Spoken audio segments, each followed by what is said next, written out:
সাম্প্রতিক বামপন্থী রাজনীতিতে মীনাক্ষী মুখার্জি যেন ব্যতিক্রমী চরিত্র। তার আন্দোলন, তার প্রতিবাদের ভাষা আর 10 জনের চেয়ে একটু হলেও যেন আলাদা। তিনি যেন একেবারে পথে নেমে আন্দোলনের নেত্রী। নিপীড়িতদের পাশে থাকতে চান আক্ষরিক অর্থেই। কেন এ কথা বলা হচ্ছে? এই রাজ্যের সাম্প্রতিক পরিস্থিতির দিকে তাকালে ছবিটা স্পষ্ট হয়ে যাবে। বিগত কদিন সারা গোটা দেশের আলোচনায় উঠে এসেছিল ভারত বনাম পাকিস্তানের যুদ্ধকালীন পরিস্থিতি। পহেলগামের ঘটনা থেকে সীমান্তে ভারত বনাম পাকিস্তান সংঘর্ষ, যে সংঘর্ষে সেনাদের পাশাপাশি বিপর্যয়ের মুখে পড়েছেন অনেক সাধারণ মানুষও।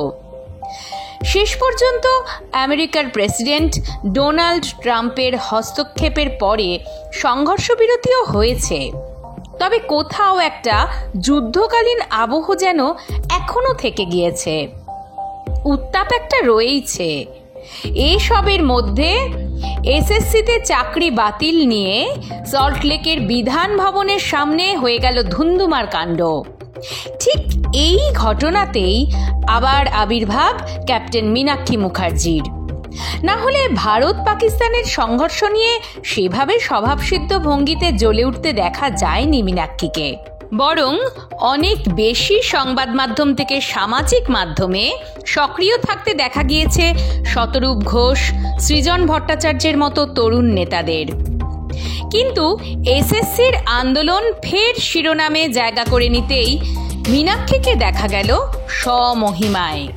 এক ভিডিও বার্তায় মীনাক্ষীর দাবি, বিকাশ ভবনে পুলিশ চাকরিহারা আন্দোলনকারীদের উপর অত্যাচার করেছে, সেই জন্য আবার সোচ্চার মীনাক্ষী। গোটা ঘটনার নিন্দা করেন তিনি। এটাই একমাত্র ঘটনা নয়, সম্প্রতি অন্য এক বক্তৃতায় সরাসরি সাধারণ খেটে খাওয়া মানুষের অভাব অভিযোগের কথা তুলে ধরেছেন মীনাক্ষী।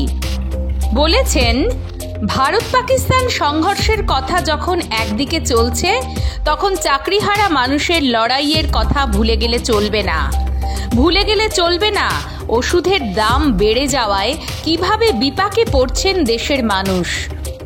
আসলে মীনাক্ষী মুখার্জি যেন এক সহজিয়া বামপন্থী নেতা। গূঢ় তত্ত্ব বোঝেন হয়তো, কিন্তু তার কথায় বারবার উঠে আসে সাধারণ গরিব মানুষের দুঃখ দুর্দশার কথা। সাম্প্রদায়িকতাকে প্রশ্রয় দেন না মীনাক্ষী, কিন্তু সেই লড়াইয়ের পাশাপাশি খেটে খাওয়া গরিব মানুষের নিত্যদিনের সংগ্রাম তাকে টানে বেশি।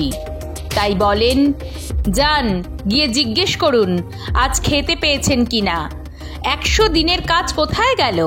এসব প্রশ্নের উত্তর খুঁজতে গেলে দেখবেন হিন্দু মুসলিম ইস্যু সব উবে গিয়েছে।